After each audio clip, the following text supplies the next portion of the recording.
Alors cette semaine, on est dans la paracha de Korach, et le massé de Korach, l'histoire de Korach elle est connue, c'est-à-dire que Korach c'était un très grand Talmid Chacham, un homme très érudit, et il a été pris par la jalousie, et il a contesté l'autorité de Moshe Rabbeinu. Et le Midrash il nous dit pour plusieurs façons comment il a fait voir à Moshe Rabbeinu un talit tout bleu, et il a demandé si est-ce qu'un talit tout bleu il a besoin d'un fil bleu. On doit mettre pétil techelet, un fil bleu sur un talit, et si tout le talit entier il est bleu, est-ce qu'on a besoin d'un fil bleu? Alors et puis il lui a fait voir aussi une maison, comme une pièce qui est remplie de sfarim, est-ce qu'elle a besoin d'une mezouza?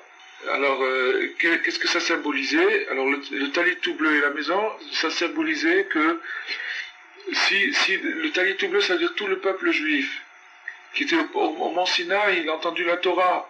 Donc, c'est un talit tout bleu, est-ce qu'il a besoin d'un tzaddik? Est-ce qu'il a besoin de ce fil? Le fil bleu, c'est le tzaddik. Alors, est-ce qu'il a besoin de ce fil bleu alors que lui, le talit, il est tout bleu? Alors, avec ce raisonnement-là, il a voulu démolir, porter atteinte à l'autorité de Moshe Rabbeinu, et pas seulement à son autorité, mais c'est à la supériorité et à la nécessité de Moshe Rabbeinu. C'est-à-dire qu'en vérité, on a besoin de Moshe Rabbeinu, et ce que Korach a voulu faire, c'est essayer de démontrer qu'on n'a pas besoin de Moshe Rabbeinu. Alors, bien sûr, là-dessus, il y a des tonnes et des tonnes de commentaires. Qu'est-ce qu'il lui a pris? Pourquoi? Bon, la raison la plus simple, c'est de la jalousie, tout simplement. C'est de la jalousie. Et comment c'est possible qu'un homme aussi érudit c'était un tel Kham, c'était... Alors, voilà. Donc, un sadi, comment il peut être atteint par... Alors, donc maintenant, c'est ce qu'on va étudier, justement. Ce qu'on va étudier, c'est justement, on va essayer de remonter aux causes de sa jalousie. C'est-à-dire, quelle est l'erreur qu'il a fait, qu'il a induit lui-même en erreur. Qu'il a induit en erreur lui-même. C'est-à-dire que maintenant, si c'était pas induit lui-même en erreur, jamais il aurait pu donner libre cours à un défaut comme la jalousie. Pour qu'il puisse donner libre cours à ce défaut, il faut que d'abord il ait commis une erreur de jugement, et cette erreur de jugement lui autorise à donner libre cours à une mauvaise qualité, à un défaut. D'accord? Donc c'est ça. Donc, alors la question que tu as posée, c'est-à-dire où est son erreur? Où c'est qu'il s'est trompé pour pouvoir en venir à libérer sa jalousie complètement, et après c'était même de la jalousie furieuse, c'était vraiment une atteinte publique à la grandeur de Moshe Rabbeinu, sur laquelle tout le peuple, le clan d'Israël tient. Donc il a voulu, Chas v'Shalom, tout bouleverser, tout bouleverser le clan d'Israël. C'est ce qu'on va étudier, où est son erreur, à partir de quel moment il a fait une erreur pour qu'il puisse après déchaîner en lui ces mauvaises forces-là. Parce que quelqu'un qui n'est pas un tzaddik accompli, qui n'est pas arrivé au degré accompli, même si c'est un Talmid Chacham, même si c'est même un tzaddik, mais pas un tzaddik accompli, il a toujours en lui le mal en puissance. Même s'il ne le fait pas. Mais le mal demeure en puissance. Et il suffit d'une erreur pour que cette erreur permette au mal de se déclencher, de devenir actuel, de devenir actif. Bon. Alors donc ce qu'on va étudier aujourd'hui, c'est quelle est l'origine de son erreur. Sur quel point il s'est trompé. Vaikar Korach, et Korach a pris, c'est les premiers mots de la Sidra. Le Targum Veitpalik Korach. Et le Targum, la traduction en araméen, nous dit Veitpalik Korach, et Korach s'est séparé. Il s'est séparé. Alors, nous allons étudier Alpima Shekatav Rabbeinu Zal, d'après ce que Rabbi Nachman a enseigné. Rabbi Nachman a enseigné qui a sourd les Afrid Bechina Tzadik Milamdan Aïtsham. Rabbeinu, il a enseigné qu'il ne fallait pas séparer la notion de tzaddik de la notion de lamdan. C'est-à-dire qu'il y a deux notions. Il y a la notion des connaissances. Il y a deux choses qui fait un juif accompli. Il faut qu'il ait deux éléments. il faut qu'il ait des connaissances et il faut qu'il ait une conduite. D'accord? Donc il y a la connaissance et la conduite. Comment il se conduit? Et ces deux choses-là, il ne faut pas les séparer. Il ne faut jamais séparer les connaissances de la conduite. Il faut que ces deux choses-là, elles aillent ensemble. On l'avait étudié il n'y a pas longtemps, cette chose-là. Valkan, alors si c'est ça, d'après ce principe, Tsarir kol lamdan lepashpesh b'maasav ulistakel be'atzmo imunaki minachet.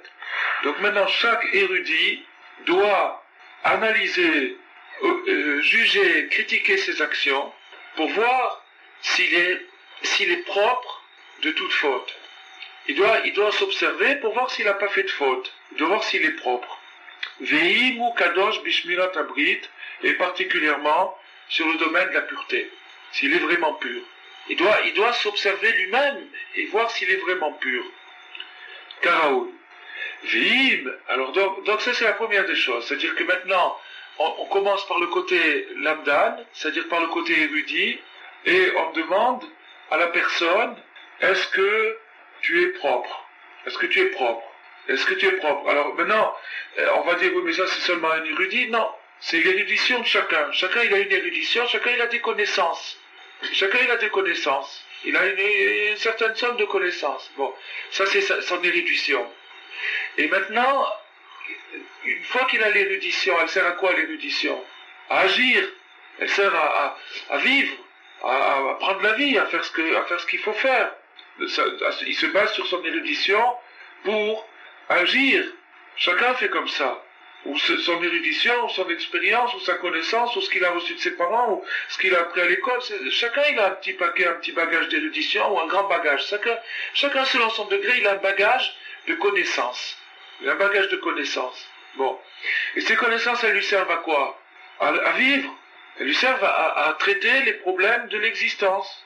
Les problèmes problèmes professionnels, problèmes familiaux, les problèmes de ceci, les problèmes de cela, tous les problèmes qu'il rencontre, il les traite avec quoi?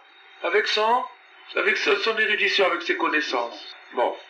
Mais, c'est ça ce qui est intéressant, ce qui est important, c'est que, avant d'utiliser ses connaissances pour se lancer dans la vie, et exploiter ses connaissances, c'est-à-dire appliquer, par exemple, il connaît un principe, d'accord? Appliquer ce principe à telle ou telle situation. Avant de faire ça, il doit d'abord vérifier, il doit contrôler, vérifier si il est propre. Si lui-même, au point de vue conduite, il est propre. Si sa conduite, elle est propre, elle est correcte. Ça, c'est la règle. La règle, c'est comme ça. C'est-à-dire que maintenant, on a des connaissances qui doivent nous servir à vivre. Et ces connaissances-là, c'est des connaissances qu'on a acquises d'une manière ou d'une autre, ou bien en étudiant la Torah, ou bien en écoutant nos parents, en écoutant des maîtres, c'est des connaissances. Une fois qu'on a ces connaissances, on va chercher à les appliquer dans l'existence. Mais Rabbi Nathan, il nous dit, non, avant de commencer à appliquer tes connaissances, la brioute, dans l'existence, avant de commencer à appliquer tes connaissances dans l'existence, première chose à faire, vérifie si tu es propre. Vérifie si tu es propre. Mais on commence par quoi? Par la connaissance? Les connaissances, on les a depuis le berceau. Ce que notre maman elle nous a dit dans le berceau, et après ce que notre père il nous a dit, après ce qu'on a appris à l'école. Et automatiquement, quand on arrive à l'âge d'adulte, on a beaucoup plus de connaissances qu'on croit. On a des valises et des valises, ça s'appelle des acquis, des idées qu'on a reçues. Elles peuvent être faussées. Ah, n'en parlons pas. N'en parlons pas, mais de toute façon, c'est ça la manière de vivre, c'est qu'on a des connaissances et on s'en sert. D'accord? Alors maintenant, on parle pas des connaissances qui sont faussées, on parle des bonnes connaissances. D'accord? On parle des connaissances en général et en particulier des bonnes. En général, ça veut dire que toutes les connaissances, c'est ce qui sert à employer dans la vie, à vivre. Et nous, ce qui nous intéresse, c'est les connaissances de Torah. Bon. Mais même ces connaissances de Torah, supposons que maintenant, quelqu'un il est né dans un milieu de Torah, il a grandi dans un milieu de Torah, et il a étudié la Torah à la Yeshiva, et maintenant il est adulte, donc il a des valises et des valises de Torah. Alors avec ça, il a le passeport à laisser passer par où? Non, pas du tout. Maintenant, qu'il a ces connaissances-là, il doit, avant d'utiliser ces connaissances, faire une vérification, est-ce qu'il est pur? parce qu'il est propre. Ça veut dire vérification. À plus forte raison, quelqu'un qui a des connaissances qui viennent de la rue, qui viennent d'endroits malfamés, qui sont des mauvaises connaissances. Plus forte raison.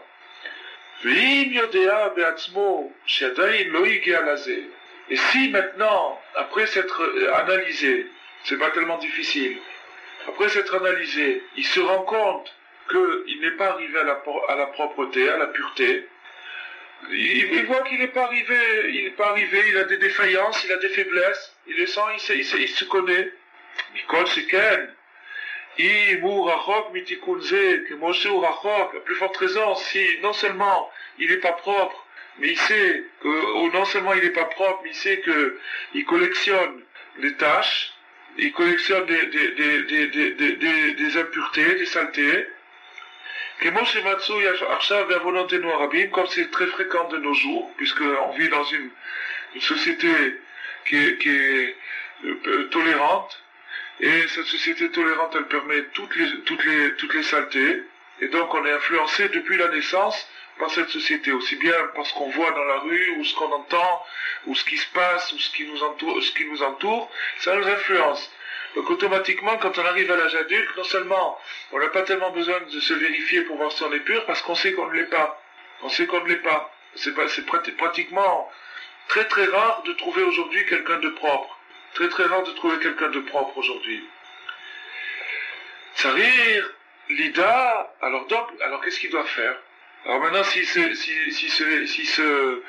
teste, ou même sans se tester, il sait lui-même, il est honnête avec lui-même un petit peu, et il se rend compte qu'il n'est pas très propre, ou même qu'il est carrément pas propre du tout. Qu'est-ce qu'il doit faire? Il doit baisser les bras. Oui, mais qu'est-ce que ça veut dire être mitrazek? Qu'est-ce que ça veut dire? Alors qu'est-ce qu'il doit faire? Est-ce qu'il peut employer ses connaissances? Non. On a dit il faut d'abord qu'il vérifie s'il est pur. Ça veut dire que s'il se rend compte qu'il n'est pas pur, alors il ne veut pas. Alors qu'est-ce qu'il doit faire? Alors la réponse c'est ça. Tsarir lidash adayin en le torato shlemut. Il doit savoir que sa Torah, sa connaissance de Torah, elle n'est pas complète. Elle est défaillante, elle est manquante. Il lui manque quelque chose.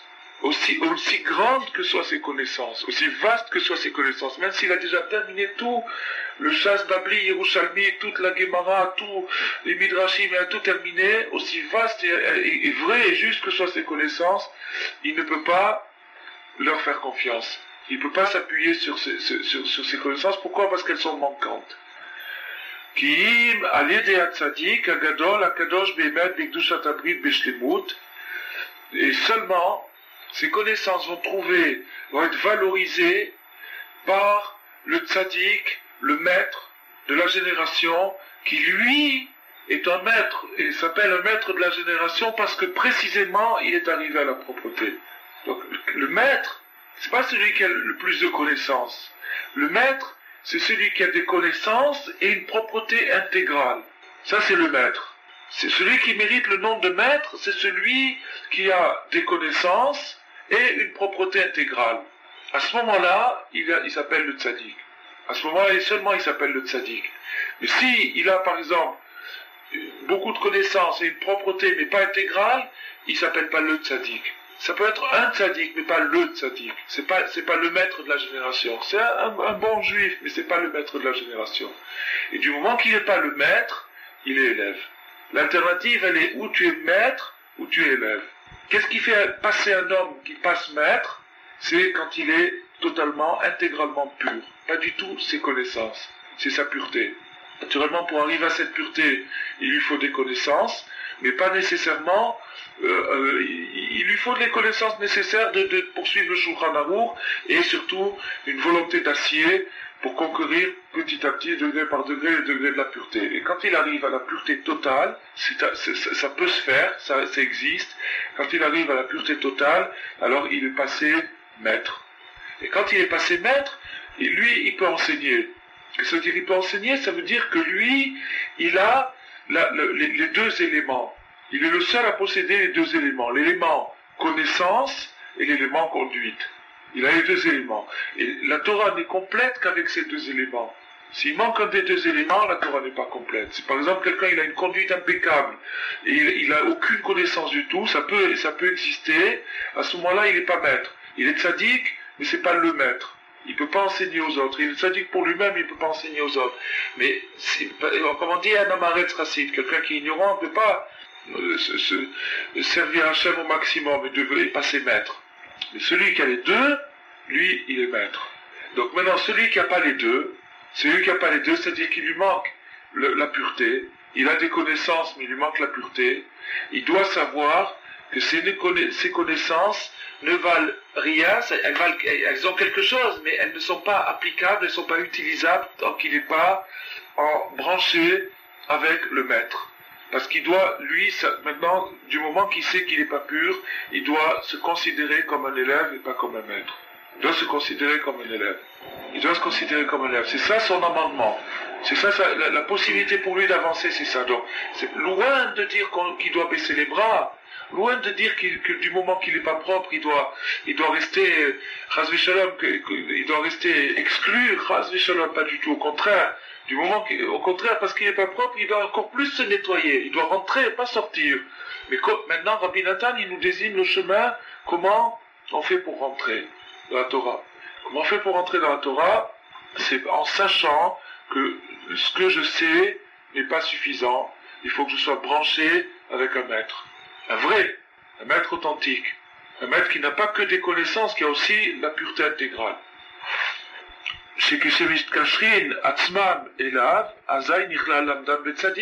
Parce que lorsque je m'attache au juste, je m'attache au tzaddik, à celui qui a la pureté, alors automatiquement, je valorise toutes mes connaissances. C'est-à-dire que j'attache le côté connaissance avec le côté conduite. Mes connaissances à moi avec la conduite du tzaddik, ça fait un tout. Ça fait un tout. Donc, quand j'attache mes connaissances avec la pureté du tzaddik, je fais qu'il y a un tout et que c'est complet. Bon, dans cet ensemble, c'est pas moi qui ai le dessus, c'est pas moi qui suis considéré, mais qu'est-ce que ça peut faire?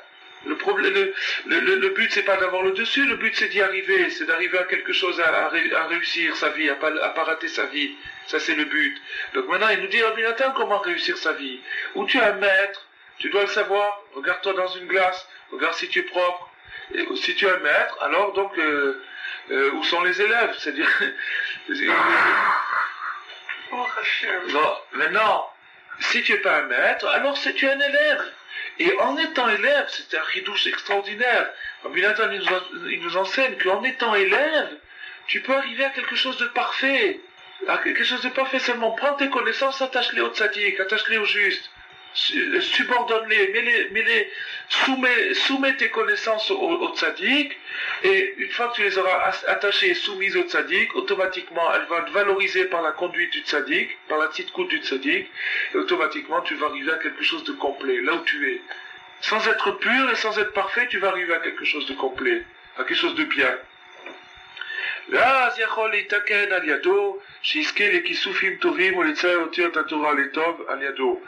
alors maintenant la personne qui est branchée sur le tzaddik, c'est-à-dire que tout ce qu'il étudie, il étudie un morceau de Gemara, il étudie une Mishnah, il étudie une Halacha, il étudie un petit peu de Chumash, il étudie, ou bien il entend des choses, il prend de l'expérience, même professionnelle, dans tous les domaines de la vie, en l'attachant au tzaddik, le tzaddik va lui communiquer sa partie à lui, la partie du tzaddik qui est la bonne conduite, la pureté, et immédiatement, l'homme touché par la pureté du tzaddik va se mettre à avoir une bonne volonté. C'est-à-dire qu'il va se mettre à être rempli de bonne volonté. Alors que ça n'est pas le cas s'il reste avec ses connaissances sans la conduite. Parce que ces connaissances sans la bonne conduite, elles vont au contraire être injectées par du poison, de la mauvaise conduite qu'il a, et ce poison de la mauvaise conduite qu'il a va faire que ses connaissances vont se tourner contre lui. La mauvaise conduite, elle va s'infiltrer. Non seulement les connaissances vont pas dominer la mauvaise conduite, mais c'est la mauvaise conduite qui va dominer les connaissances et les utiliser, les exploiter. C'est-à-dire qu'il va se servir de ses connaissances pour tricher, ou pour falsifier, ou pour s'écarter, au lieu de se rapprocher. Tout ça, c'est pourquoi? Parce que la conduite, c'est l'âme des connaissances. C'est l'âme des connaissances. Donc si la conduite est mauvaise, les connaissances ont une mauvaise âme, un mauvais esprit, il y a un mauvais esprit dans son étude, et ce mauvais esprit fait que il va trouver dans les textes l'opposé de la vérité. Hachem, il a donné la Torah de telle sorte qu'il ne boucle pas la porte à tout le monde, qu'on n'est pas obligé. Hachem, il n'a pas donné une Torah absolue, dans le sens où une fois que la Torah a été donnée, on est convaincu par le texte de la Torah. Hachem, il n'a pas fait ça, il aurait pu faire ça, mais il l'a pas fait. Pourquoi? Pour nous laisser le choix, pour nous laisser une porte, pour nous laisser un choix et nous laisser un mérite. Donc maintenant, le fait qu'Hachem, il a ménagé cette porte dans la Torah, automatiquement, ça fait que si quelqu'un il est malhonnête au départ, c'est-à-dire que sa conduite est mauvaise, il va falsifier la connaissance. Il va étudier, il va interpréter de travers, parce qu'il a envie que ça arrive à ce qu'il veut. Lui, au fond, il veut par exemple l'orgueil, ou il veut la paresse, ou il veut le plaisir, ou des choses comme ça. Alors comme ça, c'est l'âme de ses connaissances, c'est l'esprit, il va glisser dans la Torah elle-même un mauvais esprit, et il va arriver à trouver dans la Torah des excuses pour tous ses vices. C'est ça que dit Admara, qu'on peut être menouval birshut Torah. Admara dit qu'on peut être dégoûtant avec un tampon kasher. On peut arriver à être dégoûtant avec un tampon kasher. C'est-à-dire qu'on peut trouver des excuses et des trucs et des appuis et des choses pour arriver à justifier sa mauvaise conduite. Mais en fait, on se roule soi-même. En fait, on se roule soi-même. Et la solution, c'est quoi? La solution, c'est de dire, mes connaissances forment un corps. Les connaissances, elles forment un corps. Et l'âme de ces connaissances, je ne peux pas la donner puisque mon âme n'est pas pure, par le fait que j'ai des mauvaises conduites. Donc je vais attacher mes connaissances à l'âme du tzaddik. Et l'âme du tzaddik, elle va insuffler dans mes connaissances un bon esprit. Un bon esprit, ça veut dire quoi? La bonne volonté. La bonne volonté, ça veut dire quoi? Ça veut dire que quand je prends un texte, je veux sortir de ce texte le vrai. Je peux pas, c'est une autre histoire, mais je veux ça que je veux.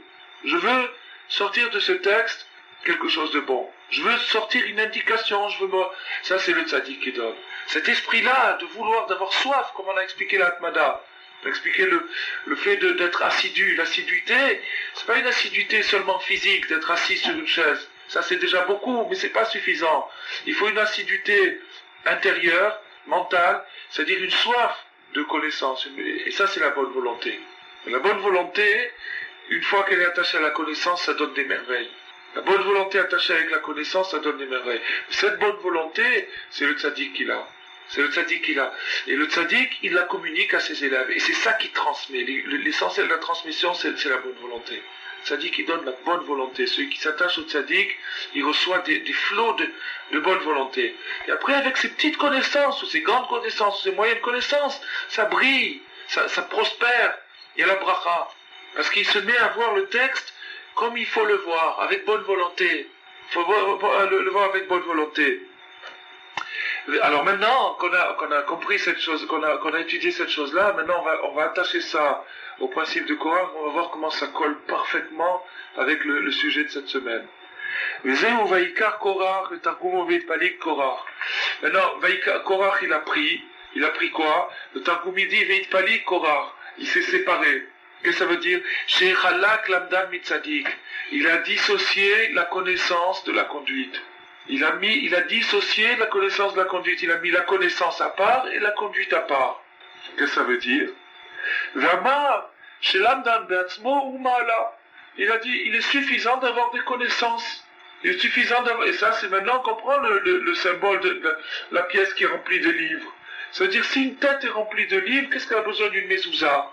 Si une tête elle est remplie de livres, c'est-à-dire qu'un type c'est une grosse tête comme on dit, il a une bonne tête, il a une bonne tête, il a la tête remplie de connaissances, il n'a pas besoin de mezouza. La mezouza ça a l'air d'être magique par rapport au livre, ça a l'air d'être c'est un petit parchemin qu'on met sur le côté de la porte. Pourquoi du moins l'essentiel c'est d'avoir la tête remplie de connaissances? Pourquoi avoir, et la mezouza c'est le tzaddik. Alors en symbolisant, en exprimant sa révolte de cette façon-là, il a bien fait sentir qu'est-ce que c'était son problème en profondeur. quel était son problème en profondeur? C'est de séparer, de dissocier la connaissance de la conduite. Et c'est ça, Palik Korach, il a séparé, il a coupé, il a fait une rupture entre les deux. Alors maintenant, il a dit, toute l'assemblée, c'est des saints, c'est des tzadikim, c'est des kedoshim. Pirash Rashi, Kulam Shamu Besinaï Anochi. Et Rashi, il a dit, Rashi nous explique que ça veut dire, quel est le sous-entendu de sa phrase, que c'est tous des saints. Rashi dit, ils ont tous entendu la Torah. Qu'est-ce qu'ils ont besoin d'un leader? Qu'est-ce qu'ils ont besoin d'un maître? Qu'est-ce qu'ils ont besoin de quelqu'un qui est plus pur? On a tous entendu Anochi Hashem Elokecha. Donc, ils ont tous entendu la Torah, ils ont tous entendu les paroles d'Hachem, donc ils ont tous les connaissances. Alors, qu'est-ce qu'on a besoin de quelqu'un qui nous dise, qui nous donne son interprétation?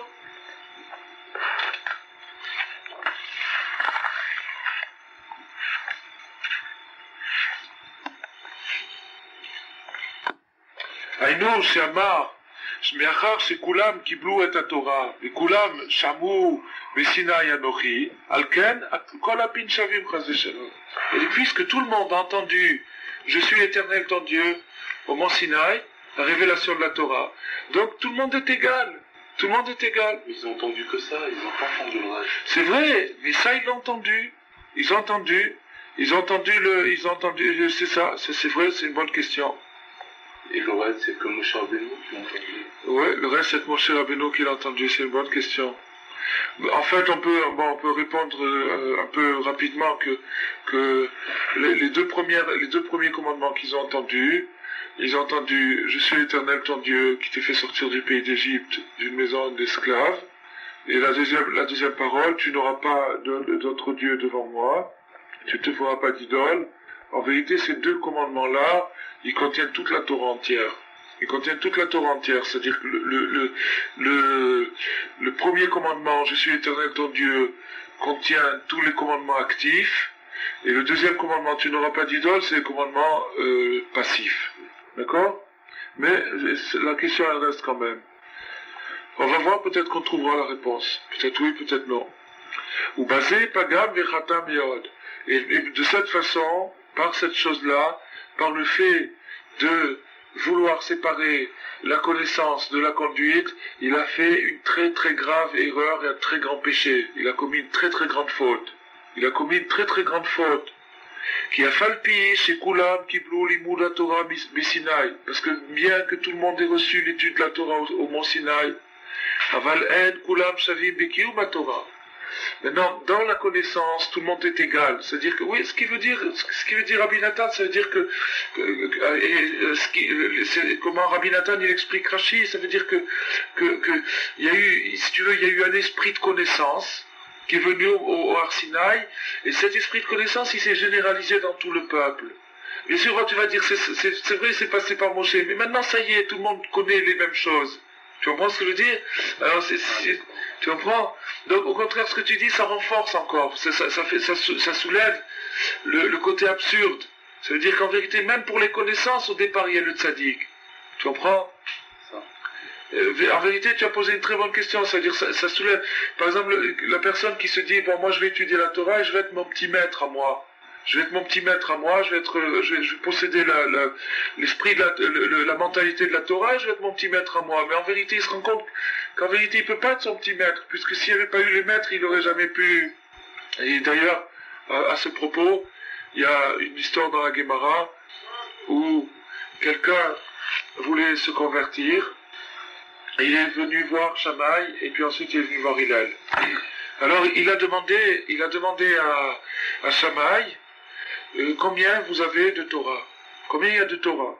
Alors Shammai lui a dit, il y a deux Torah. Il y a la Torah écrite et la Torah orale. Alors il a dit à Shammai, je veux bien me convertir à condition que tu m'enseignes seulement la Torah écrite. D'accord? Alors Shammai il a poussé en colère, il s'est mis en colère, il a poussé, il a dit va-t'en. Il n'a pas accepté. Alors il est allé chez Hillel. Il a posé la même question. Il a dit, combien vous avez de Torah? Alors Hillel lui a dit, on a deux Torah, Torah écrite et Torah orale. Convertis-moi à condition que j'apprends que la Torah écrite. Alors Hillel, il l'a converti. Il l'a accepté. Et puis après, le lendemain, il lui a dit, bon, on va prendre l'alphabet. Alors il lui a appris Aleph, Bet, Gimel, Dalet. Il a pris l'alphabet. Et bon, il a dit, reviens pour la deuxième leçon le lendemain. Alors le jour d'après, il est venu avec... alors il lui a donc inversé d'un jour à l'autre, il lui a inversé l'alphabet. Alors donc le jour quand il est revenu et il lui avait appris Aleph, Bet, Gimel, Dalet, et le jour d'après il lui a appris à l'envers, il lui a appris Tav, Shin, Kuf, Resh. Tav, Shin, Resh, Kuf. Alors il lui a dit mais hier tu m'as appris à l'envers et aujourd'hui tu m'apprends de cette façon. Qu'est-ce qui s'est passé? Alors il lui a dit, puisque tu m'as fait confiance hier, tu dois me faire confiance pour tout le reste. Ça veut dire quoi? Ça veut dire maintenant, quelqu'un qui veut accepter que la Torah écrite, ça veut dire qu'il veut pas que... il fait ce qu'on est en train d'expliquer aujourd'hui. Il sépare entre la connaissance et la conduite. C'est-à-dire il veut pas qu'il y ait quelqu'un qui lui dicte sa conduite. Il veut bien qu'on lui donne des connaissances, mais il veut pas qu'on lui dicte la conduite. Alors maintenant, Hillel, qu'est-ce qu'il lui a dit? Il lui a dit, même pour ta connaissance, tu as besoin de moi. Parce que même pour apprendre l'alphabet, pour savoir que telle lettre, elle veut dire ceci ou cela, j'ai bien obligé de passer par quelqu'un qui t'explique qu'est-ce que c'est. Donc si tu me fais confiance sur la connaissance, tu dois me faire confiance aussi c'est-à-dire que si tu admets que la connaissance ne peut être reçue que par un principe de soumission, tu dois admettre que la conduite aussi, elle ne peut être admise que par un principe de soumission. C'est ça qui lui a fait comprendre. Bon, ça sur cette histoire, on pourrait l'approfondir, mais c'est pas tellement le moment. On va continuer. C'est-à-dire la séparation entre l'Amdan et le Tzadik, c'est dans la soumission. Bien sûr, parce que celui qui veut seulement avoir la connaissance, c'est parce qu'il veut pas avoir de soumission. Il veut être son petit maître à lui. Il veut prendre des connaissances, et même il y en a qui font ça, c'est-à-dire qu'ils se plient momentanément à une discipline dans une école ou dans une yeshiva pour prendre des connaissances, dans le but qu'après, une fois qu'ils auront ces connaissances, ils vont pouvoir dominer leurs connaissances et se fixer une conduite eux-mêmes. Et ça, c'est archi faux. Ça, c'est la faute de Korah. De dire qu'il peut se passer du tzaddik. De dire que lui, il peut être son petit maître, du moment qu'il a suffisamment de connaissances, il va pouvoir se piloter lui-même dans la vie et utiliser ses connaissances pour aval. Alors donc maintenant, Comment il peut croire à ses connaissances et ne pas croire au tzaddik? C'est-à-dire aux connaissances... Mais c'est la question qu'il a posée, Shimon. C'est vrai, c'est ça que j'ai voulu accentuer encore en comptant seulement ces dire. C'est absurde.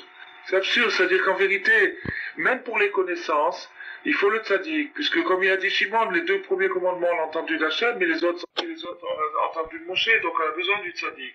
Tu comprends? Mais cette absurdité, apparemment, elle gêne pas beaucoup de monde, et des gens qui se disent bon, je vais prendre au tzaddikim ce que j'ai besoin d'eux, pour me faire une petite connaissance et pour devenir moi-même un petit maître. Ça, c'est la notion de Korah. Parce que finalement, comme il a soulevé un très bon point, c'est-à-dire que Korah lui-même, toutes ses connaissances et toutes les connaissances du clan Israël, finalement, ils les ont reçues de Moshe Rabbeinu. Tu comprends? Alors, il faut répondre que c'est vrai, il y a cette contradiction dans la tête des gens. C'est que ils sont prêts à aller emprunter au tzaddik les connaissances, mais à condition de les diriger eux-mêmes. D'en faire ce qu'ils veulent, c'est-à-dire que le tzaddik ne leur dicte pas la conduite. Ça, c'est ce qu'ils veulent pas. Ceux qui font partie de cette mentalité de Korah. Alors maintenant, Rabbi Nathan, il prend pas le problème comme ça. Rabbi Nathan, il dit, supposons que tout le monde a les mêmes connaissances. D'accord? Comme c'était le cas d'ailleurs au Sinaï, tout le monde vraiment avait les mêmes connaissances.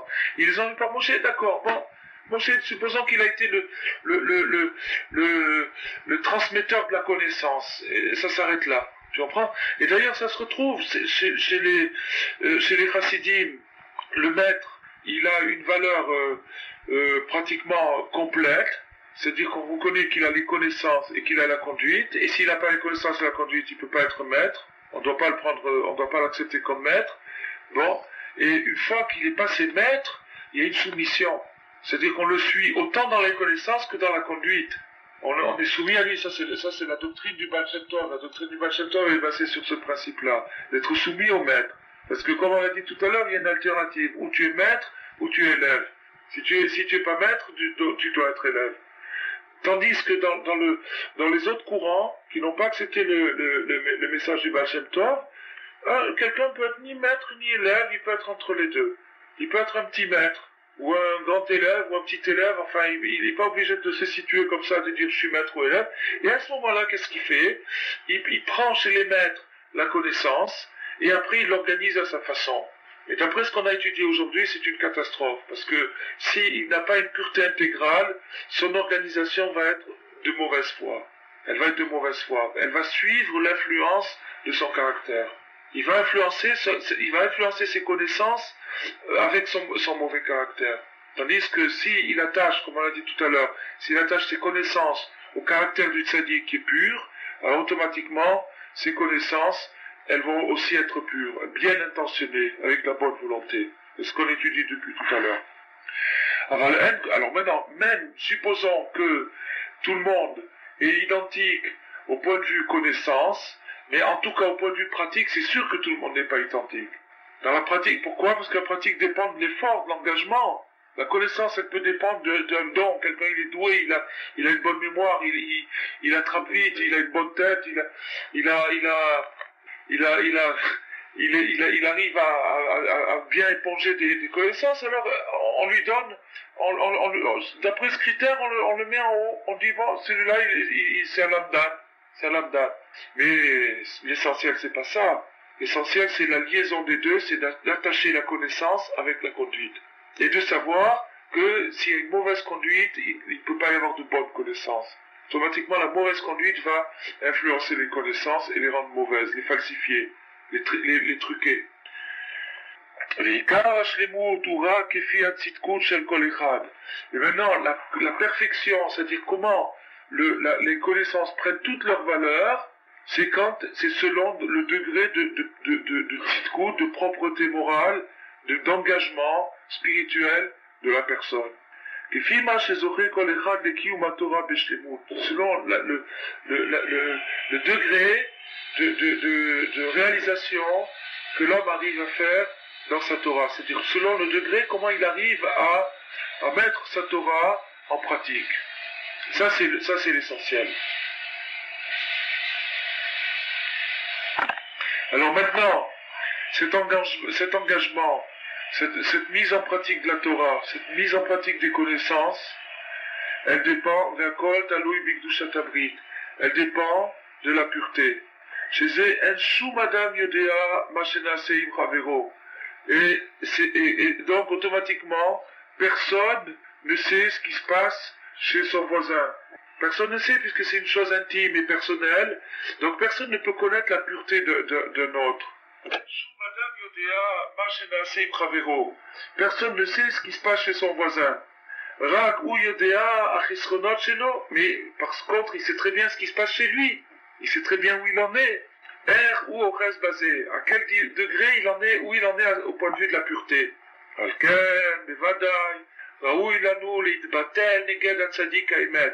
Et donc maintenant, puisqu'on sait où on en est, et que dans l'ensemble c'est pas fameux, dans la mesure justement où c'est pas fameux, on a besoin de redoubler notre attachement et notre soumission au tzaddik véritable. On a besoin, dans cette mesure-là, plus on est malade, plus on a besoin d'un grand docteur. Plus on est malade, plus on a besoin d'un docteur. Il ne faut pas se dire, bon, puisque je suis malade, je suis pas tellement bien, je suis pas très pur et tout, alors il suffit que je m'attache à quelqu'un qui est un peu plus pur que moi. Pas du tout. C'est comme si quelqu'un disait, bon, je suis très très malade, gravement malade, mais je vais m'attacher au pharmacien je vais aller demander des conseils à mon pharmacien, parce que alvaille que je sois en bonne santé comme mon pharmacien d'abord, après j'irai voir un médecin. Et puis après, je serai en bonne santé comme médecin, après j'irai voir un spécialiste. Pas du tout, il faut tout de suite courir en hélicoptère chez le spécialiste. Tout de suite, il ne faut pas perdre de temps, si le cas est grave. La même chose spirituellement. Il faut s'attacher au plus grand tzaddik qu'on peut. Et justement dans la mesure où on est atteint par les mauvais côtés par la pureté qui existe aujourd'hui. Chez Prinat Moshe, Sheroim, Otsem, Niflaot, Kedushato, Alédé, Niflaot, Atora, Shekila. Et comment on peut savoir la grandeur du tzaddik? Comment on peut savoir la grandeur du tzaddik? Par la Torah qu'il a révélée, par l'enseignement qu'il a révélé. Qu'est-ce que veut dire par l'enseignement qu'il a révélé? Pas parce qu'il a fait un enseignement qui est mirobolant, ou époustouflant, ou impressionnant. Non, pas du tout. L'enseignement qu'il a révélé, c'est-à-dire que la parole du tzaddik a le pouvoir de nous toucher. Elle a le pouvoir d'inspirer notre conduite. Ça, c'est la plus grande chose. C'est-à-dire qu'une parole du tzaddik, elle transforme notre vie. Quand la parole sort de la bouche du tzaddik, elle transforme la vie des gens. De ceux qui veulent bien l'écouter. Et la même parole qui sort pas de la bouche du tzaddik, elle touche moins. Ou presque la même parole. Elle touche moins. Donc maintenant, comment je sais le tzaddik?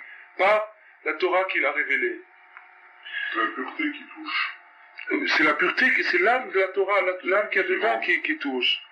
Velismor al devarav shebevada yodea lemi yiten agdula karaoulo. Et de s'appuyer sur les paroles du tzaddik et de savoir que le tzaddik distribue la grandeur selon ses critères et sa conscience. Et le tzaddik, il sait très très bien à qui il doit donner la grandeur. Parce que toute l'histoire de Korah, c'est parce qu'il était jaloux de Aaron, que Aaron il était Kohen et lui il était seulement Lévi. Donc maintenant, donc il a contesté l'autorité de Moshe Rabbeinu en disant, Moshe Rabbeinu il a mal distribué, il a fait une mauvaise distribution, il a donné à Aaron et pas à moi. Moi j'aurais dû avoir plus. En vérité, Korah, c'est comme on a dit au début, c'était un très grand homme, une très très grande personnalité. Et il avait même le don de la prophétie. Et il avait vu par anticipation, par prophétie, qu'il allait avoir des descendances très très très hautes. Des prophètes, des tzadikim. Alors il s'est dit, je suis quelqu'un de très important. Et de là, il s'est dit, alors si je suis si important, comment ça se fait que Moshe Rabbeinu, il reconnaît pas ma grandeur? Il a contesté sur la grandeur de Moshe Rabbeinu. Ouais. Ou bifrat, Moshe Rabbeinu, be'atzmo, she'asa akol al pi hadibour. Et particulièrement Moshe Rabbeinu, qui lui, n'agissait jamais sans être inspiré par Hachem. C'est-à-dire que tout ce que Moshe Rabbeinu a fait, ou tout ce qu'il a enseigné, c'était inspiré directement par Hachem. Vekorar, alidé gavato, chalak alav, vitpaer, bechokmato, velamad, vedan, kalvachomer, shel sheker. Et maintenant, Korah, avec son orgueil, et il s'est séparé de Moshe Rabbeinu, et il a contesté Moshe Rabbeinu, et il s'est glorifié de sa sagesse, et de son intelligence, du fait qu'il était capable de faire des raisonnements extraordinaires. Par exemple, ce qu'on a dit tout à l'heure, une pièce qui est remplie de sfarim, est-ce qu'il y a besoin d'une mezouza? Et en vérité, c'est totalement artificiel, ce raisonnement-là. C'est totalement artificiel. Il veut rien dire du tout. Mais Gila Panim Batorah Shelokalacha. Et il a déformé la Torah. Et c'est là on en arrive au point de départ, c'est-à-dire que la conduite d'un homme peut l'amener à déformer sa connaissance.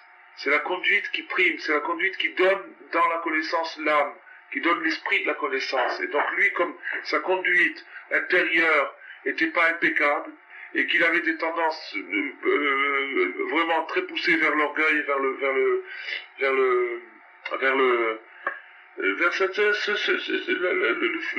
fait de vouloir être un chef, alors, la mégalomanie, alors, il a automatiquement tout trafiqué sa Torah, il a commencé à faire des raisonnements, à échafauder des raisonnements qui étaient complètement faux, qui étaient mensongers, qui étaient faux.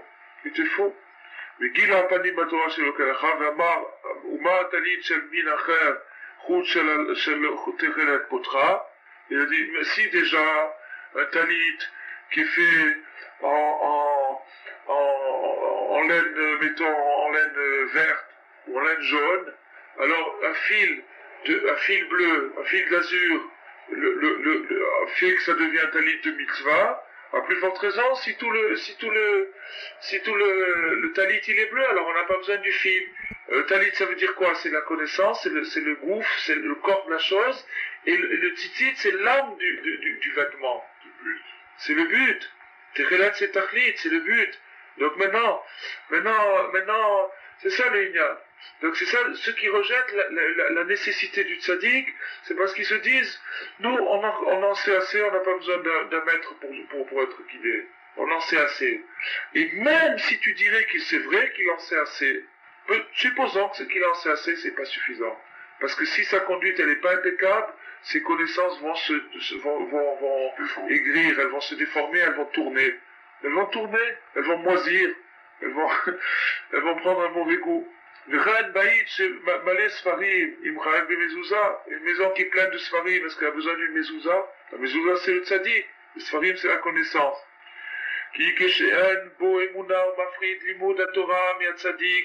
Parce que quand quelqu'un a une carence dans la émouna, il n'a pas une foi parfaite, et donc il dissocie l'étude de la Torah du tzaddik. Il dit c'est deux choses différentes, il suffit l'essentiel c'est d'étudier et non pas d'arriver à une conduite parfaite, alors qu'en vérité l'essentiel c'est d'arriver à une conduite parfaite, et l'étude elle est faite pour arriver à une conduite parfaite. Le but de l'étude c'est d'arriver à une conduite parfaite. Une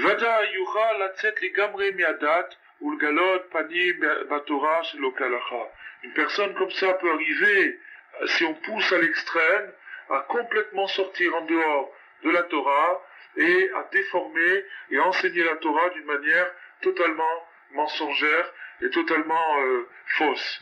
Totalement fausse. Et donc maintenant on est remonté dans la racine profonde de la faute de Korah. La faute de Korah c'est de s'imaginer, de s'être imaginé que il suffisait de connaître la Torah. Il suffisait de connaître la Torah et bon, maintenant il y a marqué dans la Gemara, Maor Sheba, Leolam Yasok, Adam, Batora, Afilou Shelo Lishma, Shemitor Shelo Lishma Balishma, Ave Maor Sheba Marziro Lemutav. C'est-à-dire que la lumière qui est dans la Torah, elle corrige l'homme. Alors là, ça c'est un peu contradictoire. La Gemara dit que la lumière qui est dans la Torah, elle corrige l'homme. Elle agit sur l'homme, elle le corrige. D'accord? Et dans quel cas elle corrige l'homme? À condition qu'il ait une bonne intention. À ce moment-là, il peut le corriger. Si par exemple il est pourri au départ, mais il a une bonne intention, il dit voilà, je suis pourri, mais je voudrais m'arranger. Alors à ce moment-là, la lumière de la Torah va l'arranger. Mais si, quand est-ce que la lumière de la Torah peut transformer la personne, le caractère de la personne, à condition qu'il ait une bonne intention au départ. Et on a vu tout à l'heure que c'est le tzaddik qui communique la bonne volonté. C'est lui qui donne la bonne intention. Parce que l'homme, il a une tendance naturelle à se rouler. Il a une tendance naturelle à chercher la facilité, à chercher l'avantage, à chercher tout ce qui l'arrange. Ça, c'est sa tendance spontanée, naturelle. Elle vient du fait qu'il ne sait pas travailler, qu'il est à l'état brut. Bon, mais maintenant, le tzaddik, qui lui, au contraire, il s'est travaillé pendant des années, il est arrivé à purifier son intention, il est arrivé à avoir de la bonne volonté. Et cette bonne volonté est tellement forte qu'elle se répand sur tous ceux qui s'attachent à lui. Et donc maintenant, quelqu'un qui est attaché au tzaddik, il reçoit de la bonne volonté. Bonne volonté, c'est-à-dire, je veux chercher le truc qui va m'arranger. Je veux que la lumière de la Torah, elle m'arrange. À ce moment-là, le plus il étudie, le plus il avance. Et si Chas v'Shalom, il est mal intentionné au départ, au contraire, il va rajouter encore plus de vices. Il va rajouter encore plus de malice. Il va introduire encore plus de malice. Et alors maintenant, il faut savoir une chose. C'est que Rabbi Nathan, il a expliqué par exemple, on fait une étude maintenant sur la Sidra. Donc maintenant, le Shabbat après-midi, à Mincha, quand on fait Mincha Shabbat après-midi, on sort le Sefer Torah, et on commence à lire un petit morceau sur la Sidra, qu'on va lire le Shabbat d'après.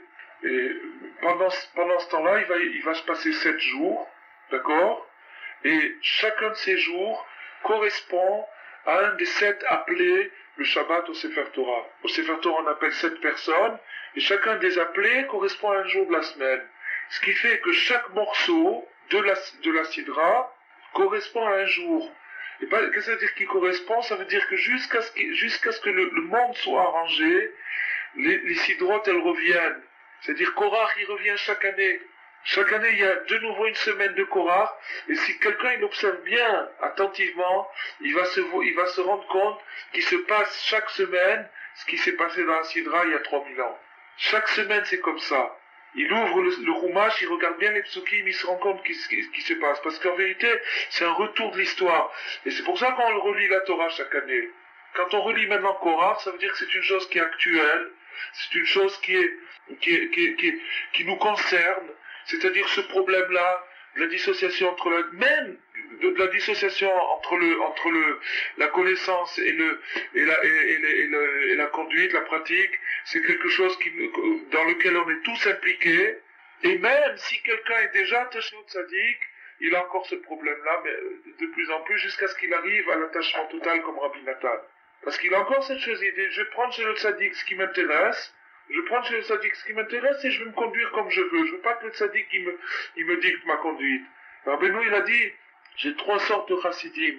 J'ai ceux qui viennent pour manger des shevaïm, j'ai ceux qui viennent pour écouter mon enseignement, et j'ai ceux qui viennent pour s'attacher à moi. Il a dit ça à Rabbi Nathan, il a dit, je te souhaite de faire partie de cela. Tu comprends? Parce que ça veut dire que les autres, c'est très très bien, c'est déjà un grand progrès, etc., mais c'est pas encore l'idéal. L'idéal, c'est d'arriver à se dire, comme il a dit Rabbi Nathan, j'enlève ce que j'ai dans la tête, et les mots du tzaddik, ça va être ma nouvelle pensée. Et c'est pas Razoucham, il a absolument pas perdu sa personnalité, au contraire, il a développé au maximum. Ce qu'il avait de personnel et d'original, ça s'est développé au maximum. Mais ce qu'il y avait de mauvais, ça a été éliminé. Ça veut dire s'attacher. S'attacher, ça veut dire, voilà, s'attacher, c'est simple, ça veut dire, voilà, je reconnais le tzaddik comme mon maître. Et s'attacher, ça veut dire, je vais agir comme lui dit. Par exemple, je vais donner un exemple. La Torah, elle est immense, immense. La Torah, elle est immense, les Midrashim, le Zohar, la Gemara, elle est immense, la Torah. Maintenant, la chose la plus importante, c'est de parler avec Hachem. Ça, c'est au-dessus de tout. D'accord? Bon, maintenant, je peux pas dire maintenant, il y a autre chose, je vais m'occuper, je vais faire une autre mitzvah qui est mieux que celle-là. Non. Rabbeinu, il a dit, ça c'est au-dessus de tout, c'est au-dessus de tout. Ça veut dire quoi? Ça veut dire, je dois accorder la priorité à cette chose-là. Priorité, qu'est-ce que c'est priorité? C'est-à-dire, quand il y a 2 choses, je lui laisse la priorité. Si j'ai le choix entre deux mitzvot, je sais que être attaché au tzaddik, ça veut dire l'aimer. Je dis Rabbeinu, la kashrut, la liaison, c'est l'amour. Aimer le tzaddik, ça c'est l'attachement. Il dit Rabbeinu dans les côtés moraux, c'est Torah dans les côtés moraux, Rabbeinu il dit qu'est-ce que ça veut dire être attaché au tzaddik, ça veut dire l'aimer. Ça veut dire l'aimer. Et maintenant, bon, cet amour, quand tu aimes quelqu'un, tu fais tout ce qui lui fait plaisir. Tu fais tout ce qui, au contraire, tu cherches d'aller au-devant de ses désirs. Peut-être qu'il a voulu dire ça, peut-être, tu comprends? C'est ce qu'a fait Rabbi Nathan, il a cherché d'aller au-devant de ce que Rabbeinu avait dit. Il faut encore comprendre. Alors, je vais te dire, il y a si on fait déjà les choses qu'on comprend, après les autres choses qu'on comprend pas, on y viendra aussi. Mais les choses de base, elles sont compréhensibles par tout le monde sans aucune exception. Hommes, femmes, enfants, vieux, jeunes, intelligents, moins intelligents, chacham, pas chacham, tout le monde. Rabbeinu, il a donné des tzot, il a donné des conseils qui sont universels. Quand il a dit de parler avec Hachem, tout le monde peut le faire. Tout le monde peut le faire. Tout le monde peut le faire, il n'y a rien à comprendre. Il faut parler avec Hachem comme on parle avec son papa. Vous avez vu, c'est difficile ça. Celui qui a une bouche, il peut le faire. Tu comprends ce que je veux dire? Et quand il a déjà fait ça, alors le reste ça va venir. Pourquoi Rabbeinu il a placé ça en premier? Parce que c'est la porte d'entrée. C'est la porte d'entrée. C'est la porte d'entrée.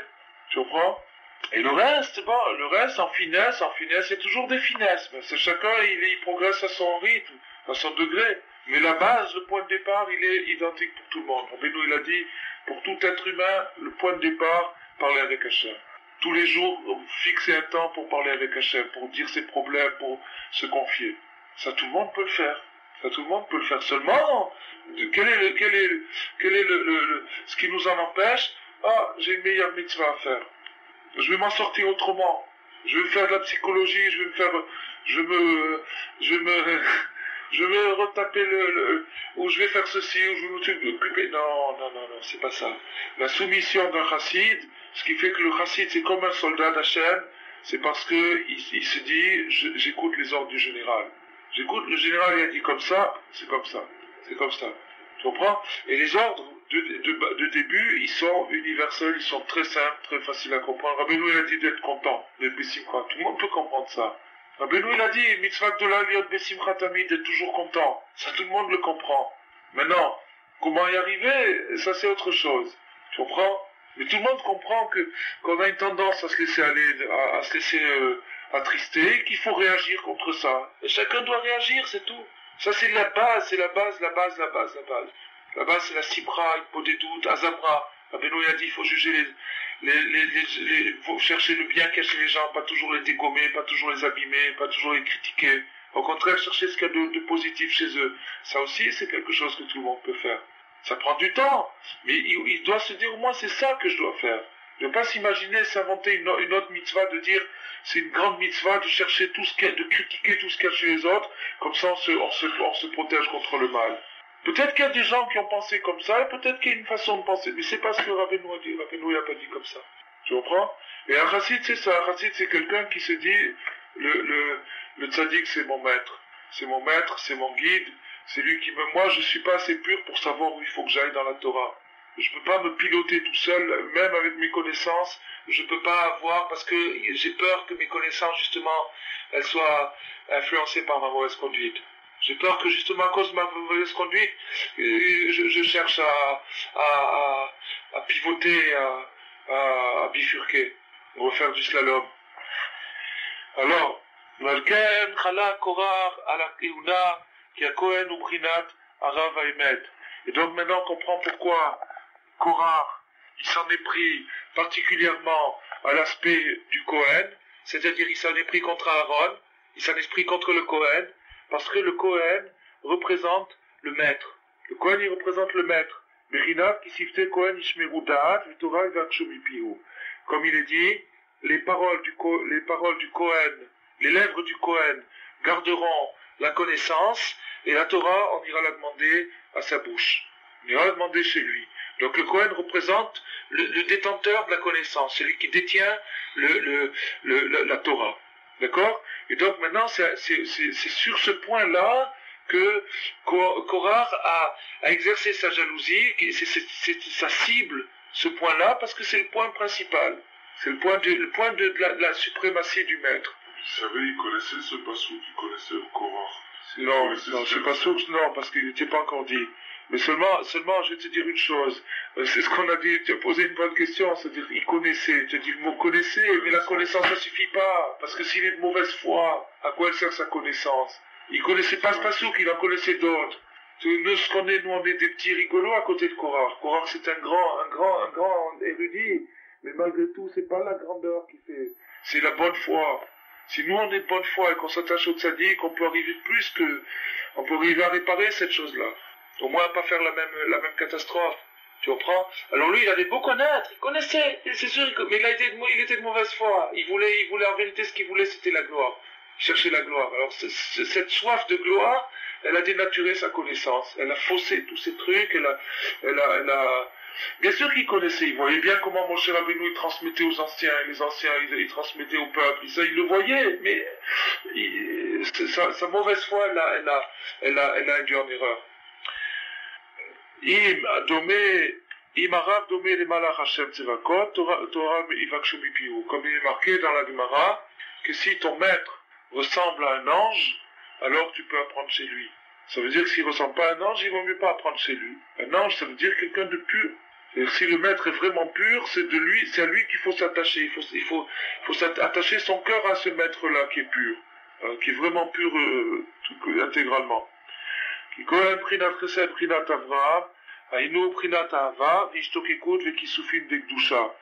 Kohen qui se range dans la catégorie d'Avraham, c'est-à-dire l'amour d'Hachem, et donc ce Kohen-là, qui a l'amour d'Hachem, qui a la catégorie d'Avraham, Avraham, il a tout commencé, toute l'histoire du clan Israël a commencé par Avraham, par amour pour Hachem, par chesed, vraiment par amour pour Hachem. Alors, le tzaddik, le Rav, le Kohen, il communique cette bonne volonté, cette bonne volonté. Avec Korah, c'est pas Gam basé, Veratza lachlok lamdan mitzadik, et Korah qui a séparé ces deux choses-là, et qui a voulu dissocier l'érudit du juste, du tzaddik, la connaissance de la conduite, alken chalak ala keuna, et c'est pour ça qu'il s'est attaqué au principe de la keuna. Pourquoi ça doit être le Kohen qui est le plus fort? Pourquoi moi qui suis Lévi, je dois être en dessous du Kohen? À la hiérarchie, il s'est attaqué à cette hiérarchie. Valken Siva Shemit Barar, les Varer, Aimet, Alidé Amatot. Et c'est pour ça que, pour faire le jour dans toute cette sombre affaire, parce que c'était vraiment une histoire terrible, ça a failli faire une espèce de guerre civile, de partager tout le clan Israël, ils étaient mal partis. Alors Hachem, pour faire le jour dans cette histoire-là, il a dit de prendre des bâtons. Ve'aya Aïsh Asher Efrarbo, Matéou Ifrar. Et l'homme que je choisirai, son bâton fleurira. C'est ça qu'il a choisi Hachem.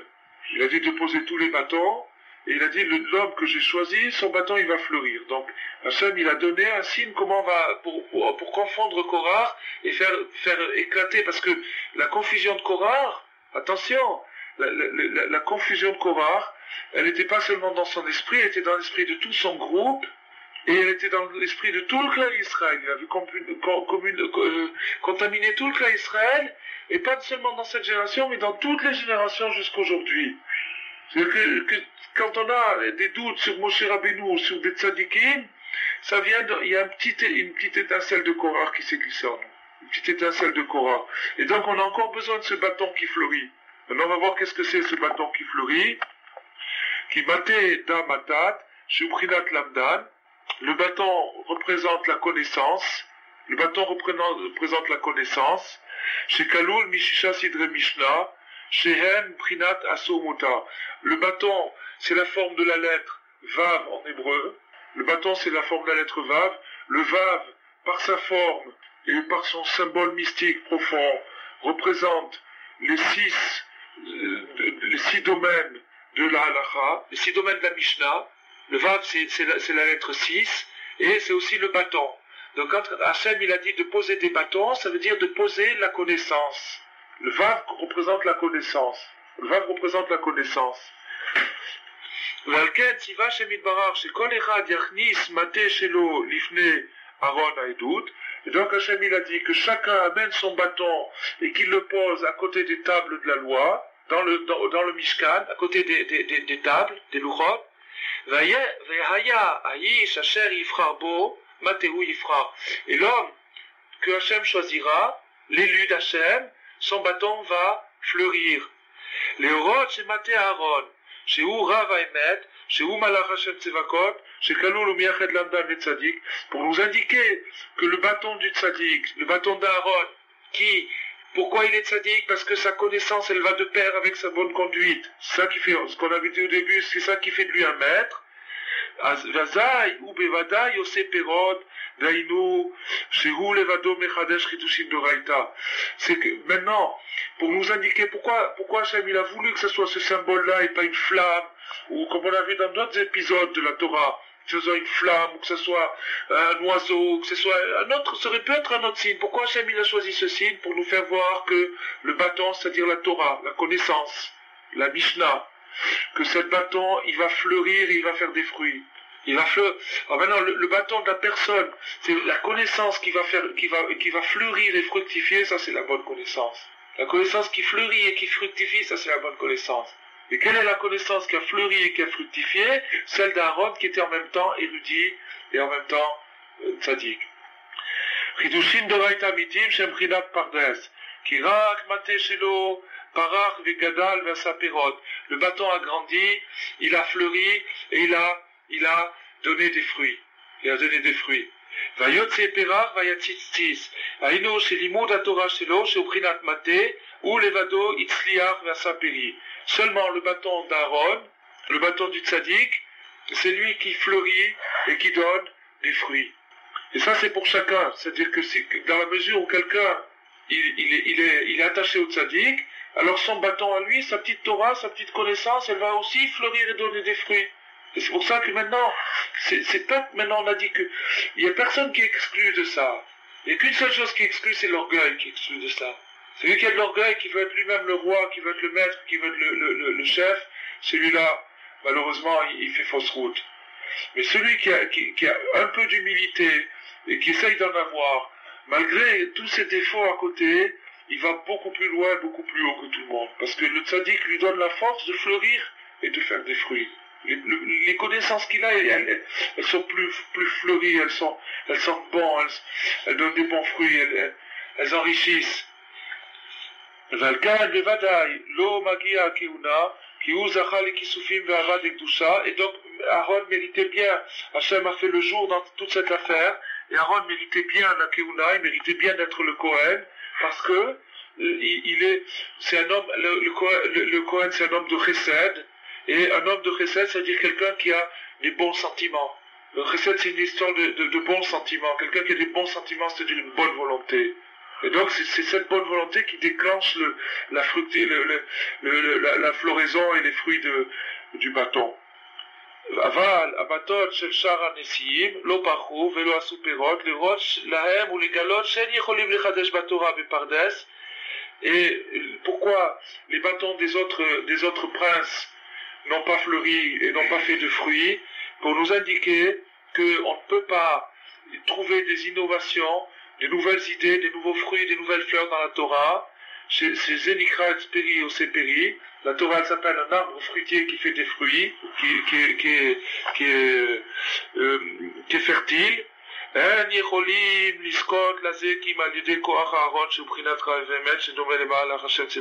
ne peut arriver à ça seulement par l'influence du maître, l'influence du tzaddik. C'est le tzaddik qui donne cette influence, qui donne cette force de fructifier et de faire des fleurs.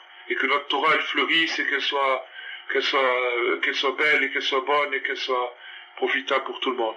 שכולל כלול מלמדן וצדיק. על כן, לא לבד מגיע הכהונה, אבל מי שמפריד עצמו ממנו הוא בחינת עץ יבש. La personne qui se sépare du tzaddik devient un bois mort. Un bois mort du bois dur, un bois mort, un bâton, une canne, devient une canne. כף על פי שנדמה שמחדש איזה חידוש, אינו נחשב בשם עשיית פירות כלל. Bien que parfois il peut faire des associations d'idées qui donnent l'impression d'une nouvelle découverte, mais en vérité, on ne peut pas appeler ça une nouvelle découverte parce que ce qu'on appelle une nouvelle découverte, c'est un nouveau moyen d'accomplir la Torah, c'est-à-dire une nouvelle issue.